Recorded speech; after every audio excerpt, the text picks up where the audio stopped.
മോദി ഒരു short time 10 വർഷമായിട്ട് ഈ രാജ്യം ഭരിച്ചിട്ട് മോദി ഈ രാജ്യത്തിന് നൽകുന്നത് എന്താണ്? ഇതെല്ലാം വിലയിരുത്താൻ ബുദ്ധിയുള്ള ജനങ്ങളാണ് ഈ കേരളത്തിൽ. അല്ലാണ്ട് ഞാൻ എന്ത് സംഭവിച്ചാലും കോൺഗ്രസിനെ വോട്ട് ചെയ്യുള്ളൂ, ഞാൻ എന്ത് സംഭവിച്ചാലും കമ്മ്യൂണിസ്റ്റിനെ വോട്ട് ചെയ്യുള്ളൂ എന്ന് പറഞ്ഞാൽ ആ കാലഘട്ടമൊക്കെ പോയി.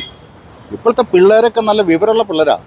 അവരെ വോട്ട് ചെയ്യുമ്പം whether the person is eligible for my vote, അവൻ എൻ്റെ വോട്ടിന് അർഹനാണോ എന്ന് നോക്കി ആ വ്യക്തികൾക്കാണ് വോട്ട് കൊടുക്കുന്നത്. അല്ലാണ്ട് പക്ഷെ പിന്നീട് അമിത്ഷാജിയുടെ ഇടപെടലും ആ റിലീസും, ജയിലിൽ നിന്ന് അവരെ റിലീസ് ചെയ്യലും ബെയിൽ കിട്ടലും ആ കാര്യങ്ങളും, പിന്നെ അവിടെ നമ്മുടെ ആ അനൂപ് ആൻ്റണി അങ്ങനെയുള്ള ആളുകളുടെ ഇടപെടൽ, ഇതൊക്കെ കണ്ടപ്പം വളരെ ആത്മാർത്ഥമായിട്ട് BJP സ്റ്റേറ്റ് കേരള അവിടെ ഇടപെട്ടിട്ടുണ്ട്. അതിൻ്റെ ഒരു റിസൾട്ടാണ് ഈ ഒരു ബെയിൽ എന്നുള്ളത് ബോധ്യമായിട്ടുണ്ട്. നമ്മുടെ മാനന്തവാടി ബിഷപ്പ് പ്ലാമ്പാനി പറഞ്ഞു എന്നാണ്, അമിത്ഷാജിക്ക് നന്ദി, അദ്ദേഹത്തിൻ്റെ ഇടപെടലുകളാണ് ജാമ്യം കിട്ടാൻ കാരണമായതെന്ന്. അതുകൊണ്ട് കേരള BJPയുടെ ശക്തമായിട്ടുള്ള ഒരു ഇടപെടലാണ്. ഈവൻ ഛത്തീസ്ഗഡിൽ തന്നെ അവിടുത്തെ BJP ഘടകത്തോട് പറഞ്ഞു, കോടതിയോട് ബോധ്യപ്പെടുത്തി. അവിടെ ആ ബെയിൽ അപ്ലിക്കേഷൻ വന്നപ്പോൾ അവിടെ ഒബ്ജക്റ്റ് ചെയ്യാനായിട്ട് അവിടുത്തെ APP അങ്ങനെയുള്ള ആൾക്കാർ കാര്യമായിട്ട് ഉണ്ടായിട്ടില്ല. അതിൻ്റെ അർത്ഥം എന്താ, ബെയിൽ കൊടുക്കുന്നത് ഞങ്ങൾക്ക് വിരോധമില്ലാന്നാണ്. അങ്ങനെ ബെയിൽ കിട്ടി അവർ പുറത്തിറങ്ങി. Thanks God. നമസ്കാരം. ഛത്തീസ്ഗഡിൽ കന്യാസ്ത്രീമാർ അറസ്റ്റിലായ സമയം മുതൽക്ക് തന്നെ കേരളത്തിൽ BJPക്കെതിരെ വലിയ രീതിയിലുള്ള ഒരു പ്രതിഷേധം BJP വിരുദ്ധരുടെ ഭാഗത്തുനിന്നുണ്ടായിക്കൊണ്ടിരിക്കുകയാണ്. ഈ സമയത്ത് പൊതുസമൂഹത്തിൽ വളരെ വർഷങ്ങളോളം ക്രൈസ്തവ വിഭാഗത്തിനിടയിൽ അടക്കം പ്രവർത്തിച്ച ആളുകളുടെ അഭിപ്രായങ്ങൾ ഈ ഒരു സമയത്ത് നമ്മൾക്ക് അറിയേണ്ടതുണ്ട്. ഇപ്പോൾ ഏറ്റവും പ്രധാനമായിട്ട് തൃശ്ശൂരിൽ ക്രിസ്ത്യൻ സമൂഹത്തിനിടയിലും അതോടൊപ്പം തന്നെ പല സംവിധാനങ്ങളിലും പ്രവർത്തിച്ച് മുന്നോട്ട് വന്നിട്ടുള്ള ടോണി ചാക്കോൾ എന്ന് പറയുന്ന മുൻ സൈനികൻ ഈ സമയത്ത് നമ്മോടൊപ്പം ചേരുകയാണ്. അദ്ദേഹത്തോട് തന്നെ ഈ ഒരു വിഷയം ചോദിച്ച് മനസ്സിലാക്കാം. രാജ്യത്തെ വിവിധ സംസ്ഥാനങ്ങളിൽ ഒരുപാട് വർഷങ്ങളോളം യാത്ര ചെയ്തിട്ടുള്ള ഒരു വ്യക്തി കൂടിയാണ്. സാറേ നമസ്കാരം. നമസ്കാരം. സാറേ, ഇപ്പോൾ വലിയ പ്രതിഷേധം BJPക്കെതിരെ BJP വിരുദ്ധരുടെ ഭാഗത്തു നിന്ന് ഉണ്ടായിക്കൊണ്ടിരിക്കുന്നത് സ്വാഭാവികമാണ്. പക്ഷേ ഇതിൽ പ്രധാന ലക്ഷ്യം വെക്കുന്നത് ക്രിസ്ത്യൻ സമൂഹത്തെ BJPയിൽ നിന്ന് അകറ്റി മാറ്റുക എന്നുള്ളതാണ്. കേരളത്തിൽ BJPക്ക് ക്രൈസ്തവർ വോട്ട് ചെയ്ത് തുടങ്ങിയിരിക്കുന്ന ഒരു സമയം കൂടിയാണ്, കഴിഞ്ഞ പാർലമെൻറ്റ് ഇലക്ഷൻ മുതൽ. സാറിൻ്റെ ഒരു പരിചയം വെച്ച് എങ്ങനെയാണ് ഈ ഒരു വിഷയത്തെ കാണുന്നത്? ഇത് ഛത്തീസ്ഗഡിൽ നടന്നിട്ടുള്ളൊരു സംഭവമാണ്. അവിടെ ഈ 2 സിസ്റ്റേഴ്സ് അറസ്റ്റ് ചെയ്യപ്പെടുകയുണ്ടായി. അതിൻ്റെ നിയമവശം എന്താണെന്ന് എനിക്കറിയില്ല. പക്ഷേ അവർ അറസ്റ്റ് ചെയ്തപ്പോൾ അത് ഇവിടെ ഒരു ആഘോഷമാക്കി മാറ്റാൻ ശ്രമിക്കുകയായിരുന്നു കമ്മ്യൂണിസ്റ്റ് പാർട്ടിയും കോൺഗ്രസ് പാർട്ടിയും. കാരണം ക്രിസ്ത്യൻ സമൂഹം വളരെയധികം തെറ്റിദ്ധരിക്കപ്പെട്ട ഒരു കാലഘട്ടമായിരുന്നു കഴിഞ്ഞ കാലങ്ങളിൽ. BJP ഒരു വർഗീയ പാർട്ടിയാണ് എന്നുള്ള ഒരു ലേബിള് ആ പാർട്ടിയുടെ മുകളിൽ ചാർത്തി ആ പാർട്ടിയെ പൊതുസമൂഹത്തിൽ നിന്ന് ഒറ്റപ്പെടുത്തി നിർത്തുന്ന ആ ഒരു ഓപ്പറേഷനിൽ ഈ 2 മുന്നണികളും വിജയം കണ്ടിട്ടുണ്ട്, സംശയമില്ല. പക്ഷെ കാലക്രമേണ മോദി സർക്കാർ അധികാരത്തിൽ വരികയും അദ്ദേഹം നടപ്പിലാക്കുന്ന പരിപാടികളും അദ്ദേഹത്തിൻ്റെ നയവും രാഷ്ട്ര സുരക്ഷയും ഇതെല്ലാം കണ്ടുകൊണ്ട് ക്രിസ്ത്യൻ വിഭാഗത്തിനും അതോടൊപ്പം തന്നെ മുസ്ലിം വിഭാഗത്തിനും ഒരു കാര്യം മനസ്സിലായി, ഇത് അങ്ങനെ ഒരു വർഗീയ പാർട്ടിയായിട്ട് കാണേണ്ട കാര്യമില്ല. കാരണം BJPയെ സംബന്ധിച്ച് അവരൊരു വർഗീയ നിലപാട് എടുക്കുന്നതായിട്ട് എനിക്ക് തോന്നിയിട്ടില്ല. കാരണം ഞാൻ ആ പാർട്ടിയുമായിട്ട് ചെറിയൊരു ചായവുള്ള ഒരാളാണ്. അപ്പോൾ ഇങ്ങനെ ഒരു 2 സിസ്റ്റേഴ്സ്, ആ പാവം 2 സിസ്റ്റേഴ്സ്, അവർക്ക് എന്താ പറ്റിയെന്ന് ഏത് സാഹചര്യത്തിലാണ് അവർ അറസ്റ്റ് ചെയ്യപ്പെടുന്നുണ്ടായതെന്ന് എനിക്കറിയില്ല. പക്ഷേ അത് ഒരു ആഘോഷമാക്കി മാറ്റി അവരെ രക്ഷിക്കാനായിട്ട് എന്ത് ചെയ്യാൻ പറ്റും, ഞങ്ങൾക്ക് എന്താണ് കോൺട്രിബ്യൂട്ട് ചെയ്യാൻ പറ്റുക എന്നതിനെക്കുറിച്ച് ചിന്തിക്കാതെ BJP ഇപ്പോഴും വർഗീയ പാർട്ടിയാണെന്ന് മനസ്സിലായില്ലേ, ബോധ്യമായില്ലേ എന്ന് പറഞ്ഞ് ആ ഒരു സബ്ജക്റ്റിനെ ഹൈലൈറ്റ് ചെയ്തുകൊണ്ട് വ്യാപകമായിട്ടുള്ള പ്രതിഷേധങ്ങളും പ്രചരണങ്ങളും അവർ നടത്തുകയുണ്ടായി. At the same time BJP എന്താ ചെയ്തത്, അവർ നേരെ കുതിച്ചു.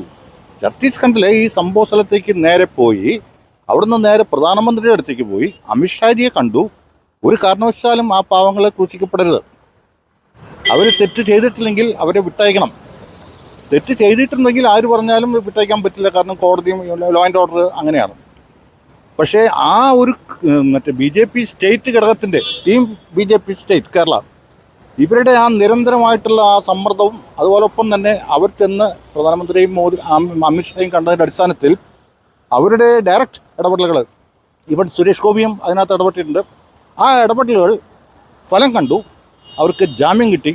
അതിനെ നമ്മൾ എത്ര അഭിനന്ദിച്ചാലും പോരാ. അതിൻ്റെ എല്ലാ ക്രെഡിറ്റും BJPയുടെ സ്റ്റേറ്റ് ടീമിന് ഞാൻ നൽകുകയാണ്. ഇപ്പോൾ കോൺഗ്രസ്സിന് പരമ്പരാഗതമായിട്ട് വോട്ട് ചെയ്തുകൊണ്ടിരുന്ന ക്രൈസ്തവ സമൂഹം, ഇവരുടെ ഒരു ഇടയിൽ BJP അടുത്ത കാലത്തുണ്ടാക്കിയിരിക്കുന്ന സ്വാധീനം അത് നിസ്സാരമല്ല. അത് തൃശ്ശൂരിൽ സുരേഷ് ഗോപിയുടെ വിജയത്തിലൊക്കെ വളരെയധികം പങ്കുവഹിച്ചിരുന്നു. അപ്പോൾ നിലവിലൊരു സിറ്റുവേഷനിൽ BJPയുടെ ഉള്ളിലേക്ക് ക്രിസ്ത്യാനികൾ ചേക്കേറിക്കൊണ്ടിരിക്കുന്നത് ഈ ഒരു വിഷയത്തിന്മേൽ തടയിടാനായിട്ട് UDF സാധിക്കുന്നു? UDF എന്ന് പറഞ്ഞിട്ടുണ്ടെങ്കിൽ അവർ ഈ ഇത്രയും കൊല്ലം ഈ രാജ്യം ഭരിച്ചിട്ട് ഈ രാജ്യത്തിന് അവർ നൽകിയത് എന്താണ്? മോദി ഒരു ഷോർട്ട് ടൈം 10 വർഷമായിട്ട് ഈ രാജ്യം ഭരിച്ചിട്ട് മോദി ഈ രാജ്യത്തിന് നൽകുന്നത് എന്താണ്? ഇതെല്ലാം വിലയിരുത്താൻ ബുദ്ധിയുള്ള ജനങ്ങളാണ് ഈ കേരളത്തിൽ. അല്ലാണ്ട് ഞാൻ എന്ത് സംഭവിച്ചാലും കോൺഗ്രസിനെ വോട്ട് ചെയ്യുള്ളൂ, ഞാൻ എന്ത് സംഭവിച്ചാലും കമ്മ്യൂണിസ്റ്റിനെ വോട്ട് ചെയ്യുള്ളൂ എന്ന് പറഞ്ഞാൽ ആ കാലഘട്ടമൊക്കെ പോയി. ഇപ്പോഴത്തെ പിള്ളേരൊക്കെ നല്ല വിവരമുള്ള പിള്ളേരാണ്. അവരെ വോട്ട് ചെയ്യുമ്പം whether the person is eligible for my vote, അവൻ എൻ്റെ വോട്ടിന് അർഹനാണോ എന്ന് നോക്കി ആ വ്യക്തികൾക്കാണ് വോട്ട് കൊടുക്കുന്നത്, അല്ലാണ്ട് BJPക്കോ അല്ലെങ്കിൽ മറ്റോനല്ല. ഇന്ന് വ്യക്തികൾക്ക് മാത്രമാണ് വോട്ട്. ആര് ഈ രാജ്യത്തിന് വേണ്ടി നന്മ ചെയ്യുന്നു, ആര് പൊതുസമൂഹത്തിന് വേണ്ടി നന്മ ചെയ്യുന്നു, ആരുടെ കയ്യിലാണ് ഈ രാഷ്ട്രം ഭദ്രമായി ഇരിക്കുന്നത്, ഇങ്ങനെയുള്ള ഘടകങ്ങളെല്ലാം നോക്കി വിലയിരുത്തി ആ ഒരു വിലയിരുത്തലിൻ്റെ അടിസ്ഥാനത്തിലാണ് ഇപ്പോൾ വോട്ട് രേഖപ്പെടുത്തുന്നത്. അപ്പോൾ ഇന്ന് ക്രിസ്ത്യൻസ് എന്ന് പറഞ്ഞിട്ടുണ്ടെങ്കിൽ അവർക്ക് വിവരമുള്ളവരല്ല അവരും. അപ്പോൾ അവർ വിലയിരുത്തുമ്പം മോദി ഗവൺമെൻറ്റിൻ്റെ ഭരണം വളരെ മനോഹരമായിട്ടുള്ള ഭരണമാണ്.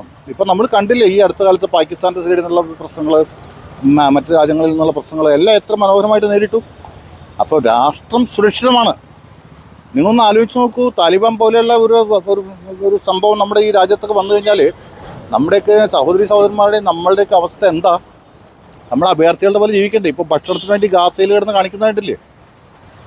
അപ്പം ഇന്ന് നമ്മുടെ രാജ്യം വളരെ സുരക്ഷിതമാണ്. അതുകൊണ്ട് എല്ലാവരും വോട്ട് ചെയ്യും. അതിൽ വിരളി പൂണ്ടിട്ടോ വിഷമിച്ചിട്ടോ ശശി തരൂരിനെ നോക്കൂ. അദ്ദേഹം എന്താണ് അയാൾ ആദ്യം പറഞ്ഞത്? അയാൾ പറയുന്നത് ആദ്യം രാഷ്ട്രം പിന്നെ പാർട്ടി. ഈ നയമാണ് എല്ലാവർക്കും വേണ്ടത്. ഞാൻ പറയുകയാണെങ്കിൽ എവറി ഇന്ത്യൻസ് എല്ലാവർക്കും വേണ്ടത് ആദ്യം രാഷ്ട്രം. മോഹൻലാൽ പറഞ്ഞിട്ടില്ലേ ഇതിനു മുമ്പ്, ഇന്ത്യ മരിച്ചിട്ട് നാം ജീവിച്ചിരുന്നിട്ട് എന്ത് കാര്യം? ആ പോളിസി എല്ലാവരും ഏറ്റെടുക്കണം. അതിനെ തുടർന്ന് കാര്യങ്ങൾ ചെയ്യും. ഇപ്പോൾ ഒരു ക്രൈസ്തവൻ എന്നുള്ള നിലയിലേക്ക് നോക്കുന്ന സമയത്ത് താങ്കൾ ഏറ്റവും പ്രധാനമായിട്ട് ഇപ്പോൾ ഈ ഒരു വിഷയത്തിന് ശേഷം BJP എന്ന് പറയുന്ന രാഷ്ട്രീയ പാർട്ടിയോട് താങ്കളുടെ ഒരു അഭിപ്രായം, ആ പ്രസ്ഥാനത്തെ സംബന്ധിച്ച് പ്രവർത്തന കാര്യങ്ങളിലുള്ള ഒരു അഭിപ്രായം എന്താണ്? പ്രത്യേകിച്ച് കന്യാസ്ത്രീകളുടെ ഈ ഒരു വിഷയം അതിനുശേഷം. അല്ല, അതിനുശേഷം മുന്നേ കുറച്ച് തെറ്റിദ്ധാരണകളുടെ അടിസ്ഥാനത്തിൽ കുറച്ച് മതമേലധ്യക്ഷന്മാരൊക്കെ കുറച്ച് എന്താ പറയുക ഇങ്ങനെ വികാരഭരിതരായിട്ടൊക്കെ സംസാരിക്കലുണ്ടായിട്ടുണ്ട്. പക്ഷെ പിന്നീട് അമിത്ഷാജിയുടെ ഇടപെടലും ആ റിലീസും, ജയിലിൽ നിന്ന് അവരെ റിലീസ് ചെയ്യലും ബെയിൽ കിട്ടലും ആ കാര്യങ്ങളും, പിന്നെ അവിടെ നമ്മുടെ ആ അനൂപ് ആൻ്റണി അങ്ങനെയുള്ള ആളുകളുടെ ഇടപെടൽ, ഇതൊക്കെ കണ്ടപ്പം വളരെ ആത്മാർത്ഥമായിട്ട് BJP സ്റ്റേറ്റ് കേരള അവിടെ ഇടപെട്ടിട്ടുണ്ട്. അതിൻ്റെ ഒരു റിസൾട്ടാണ് ഈ ഒരു ബെയിൽ എന്നുള്ളത് ബോധ്യമായിട്ടുണ്ട്. നമ്മുടെ മറ്റേ മാനന്തവാടി ബിഷപ്പ് ളാംബാനി പറഞ്ഞു എന്നാണ്, അമിത്ഷാജിക്ക് നന്ദി, അദ്ദേഹത്തിൻ്റെ ഇടപെടലുകളാണ് ജാമ്യം കിട്ടാൻ കാരണമായതെന്ന്. അതുകൊണ്ട് കേരള BJPയുടെ ശക്തമായിട്ടുള്ള ഒരു ഇടപെടലാണ്. ഈവൻ ഛത്തീസ്ഗഡിൽ തന്നെ അവിടുത്തെ BJP ഘടകത്തോട് പറഞ്ഞു, കോടതിയോട് ബോധ്യപ്പെടുത്തി. അവിടെ ആ ബെയിൽ അപ്ലിക്കേഷൻ വന്നപ്പോൾ അവിടെ ഒബ്ജക്റ്റ് ചെയ്യാനായിട്ട് അവിടുത്തെ APP അങ്ങനെയുള്ള ആൾക്കാർ കാര്യമായിട്ട് ഉണ്ടായിട്ടില്ല. അതിൻ്റെ അർത്ഥം എന്താ, ബെയിൽ കൊടുക്കുന്നത് ഞങ്ങൾക്ക് വിരോധമില്ല എന്നാണ്. അങ്ങനെ ബെയിൽ കിട്ടി അവർ പുറത്തിറങ്ങി. Thanks God. ഇപ്പോൾ 2021 ഏകദേശം ഒരു 5 പള്ളിയിലച്ചന്മാരെ അന്ന് ഛത്തീസ്ഗഡ് ഭരിച്ചിരുന്ന കോൺഗ്രസ്സാണ് അറസ്റ്റ് ചെയ്ത് ജയിലിലടച്ചു. സമാനമായിട്ടുള്ള വകുപ്പുകൾ ചുമത്തിയിരുന്നു. 11.5 മാസങ്ങൾക്ക് ശേഷമാണ് ഇവർക്ക് ജാമ്യം ലഭിച്ചത്. ആ സമയത്തുള്ള ആ സമയത്ത് ഇതുപോലൊരു പ്രതിഷേധമോ വലിയ രീതിയിലുള്ളൊരു പ്രശ്നങ്ങൾ സൃഷ്ടിക്കുക എന്നുള്ള സംവിധാനങ്ങളൊന്നും ഉണ്ടായിരുന്നില്ല. സ്വാഭാവികമായിട്ടത് എന്തുകൊണ്ടായിരിക്കാം അങ്ങനെ ഒരു ഇരട്ട നിലപാടിൻ്റെ കാരണം എന്തായിരിക്കും ഇവിടുത്തെ കോൺഗ്രസിനും UDFനും അല്ലെങ്കിൽ LDFനും? ഇവർക്ക് അല്ലെങ്കിൽ തന്നെ വ്യക്തമായിട്ടുള്ളൊരു നിലപാടുള്ളതായിട്ട് നിങ്ങൾക്ക് തോന്നിയിട്ടുണ്ടോ? ഇവരൊക്കെ അപ്പം കാണുമ്പോൾ ഇവരുടെ കാര്യം അത്രയേ ഉള്ളൂ. ഇവരൊരിക്കൽ ഒന്ന് പറയും, പിന്നെ ഒരിക്കൽ വേറൊന്ന് പറയും. എവിടെ നിന്ന് എന്ത് കിട്ടും മെച്ചം, ലാഭം, അത് വോട്ടായിട്ടോ കാശായിട്ടോ എന്തായിട്ടോ അതിന് കുഴപ്പമില്ല. ഇവർക്കൊക്കെ അത്രയേ ഉള്ളൂ. ഒരു അഴിമതി BJPയുടെ ഗവൺമെൻറ് ഇത്ര നാൾ ഭരിച്ചിട്ട് ഏതെങ്കിലും ഒരു മന്ത്രിയുടെ പേരിൽ എന്തെങ്കിലും ഒരു അഴിമതി ആരോപിക്കാൻ ഇവർക്ക് സാധിച്ചിട്ടുണ്ടോ? ഒരു വിധത്തിലും തപ്പിയിട്ട് ഒന്നും കിട്ടാനില്ല. അപ്പോഴാണ് ഇങ്ങനെ എന്തെങ്കിലും ഒന്ന് വീണ് കിട്ടുക. അപ്പോൾ അതിൻ്റെ മുകളിൽ കയറി നിറങ്ങും. 2 ദിവസം ഇറങ്ങും, അല്ലെങ്കിൽ 3 ദിവസം ഇറങ്ങാതെ കഴിഞ്ഞാൽ അതും പോയി.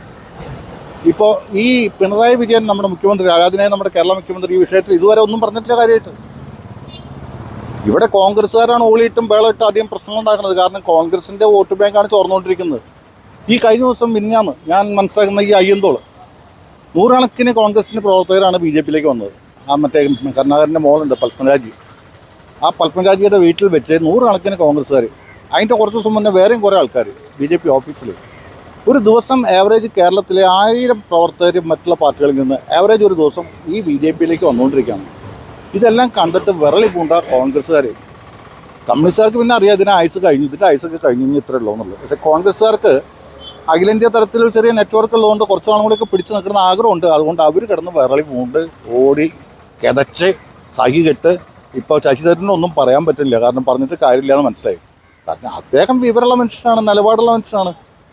ഇപ്പോൾ കഴിഞ്ഞ ദിവസം പാർലമെൻറ്റിൽ തന്നെ കണ്ടില്ല, NCPയുടെ ഒരു ലീഡർ ലേഡി, അവരുടെ പേര് ഞാൻ മറന്നു, സോറി, ആ മാഡം വരെ വളരെ ബോൾഡായിട്ടാണ് പറഞ്ഞിരുന്നത് ആദ്യം രാജ്യം, അത് കഴിഞ്ഞിട്ട് മതി പാർട്ടി മറ്റുള്ളതെന്ന്.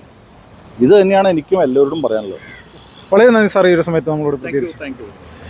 BJP എന്ന് പറയുന്ന രാഷ്ട്രീയ പ്രസ്ഥാനത്തെ തകർക്കുക എന്നുള്ള നിലപാട് തന്നെയാണ് യഥാർത്ഥത്തിൽ ഒരു ഇരട്ട നയം സ്വീകരിക്കുന്നതിലൂടെ UDFനും LDFനും ഇവരുടെ ഒരു കൃത്യമായിട്ടുള്ള ലക്ഷ്യമെന്ന് നമുക്ക് മനസ്സിലാക്കാൻ സാധിക്കും. കാരണം 2021 5 പള്ളിയിലച്ചന്മാരെ ഛത്തീസ്ഗഡിൽ കോൺഗ്രസ് സർക്കാർ അറസ്റ്റ് ചെയ്ത സമയത്ത് ഇല്ലാത്ത പ്രതിഷേധം, 11 മാസം അവരെ ജയിലിലിട്ടതിന് ശേഷം പോലും ഒരു പ്രതിഷേധത്തിനും തയ്യാറാകാത്ത കേരളത്തിലെ കോൺഗ്രസും CPMഉം ഈ വിഷയത്തിലെടുക്കുന്ന നിലപാട് വളരെയധികം സംശയാസ്പദമാണ്.